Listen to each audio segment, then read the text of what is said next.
Hi, my name is Mary Fisher, and I just want to come to you today to just let you know what God has done in my life and how much He has changed me. I started using drugs and alcohol at a very young age. I was 13 when I first started drugs, and alcohol was soon to follow.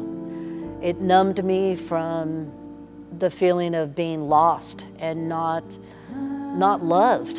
Everything was just about me. It was my world, my wants, my desires. When I was in my early 20s, I started going to college.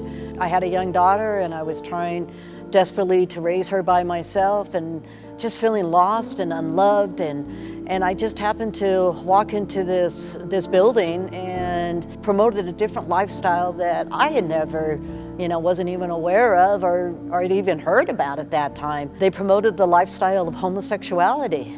And so I became a lesbian, but I felt love, I felt a family, I felt connected. At the age of 13, when my daughter turned 13, CYFD had taken her away from me because of my lifestyle and my drugs and my alcohol and my using. I was a lesbian for almost 20 years.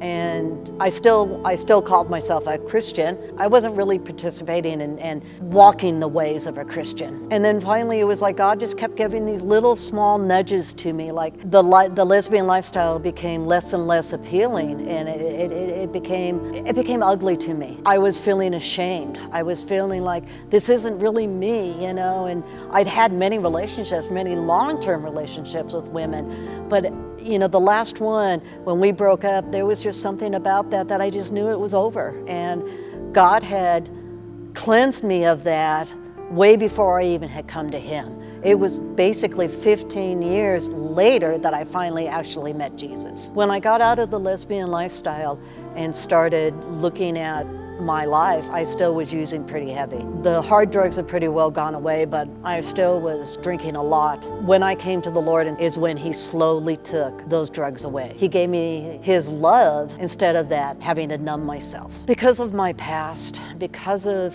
who I was, and for God transforming me and washing me clean, I owe Him everything. He paid a debt that I could never have paid. And because of that, I have a desire to serve Him with serving the homeless, serving the drug addicts, ministering to them, giving them the hope that was so freely given to me, and know that that hope is available to them. The Compassion Ministry at Real Life Church does three things that I think is really super cool. We serve at a soup kitchen, we serve with the food bank, and we've adopted a highway that we clean up. If you would like to be a part of this ministry, I will be out at the Next Steps area after service. I would love to meet you and get you plugged in.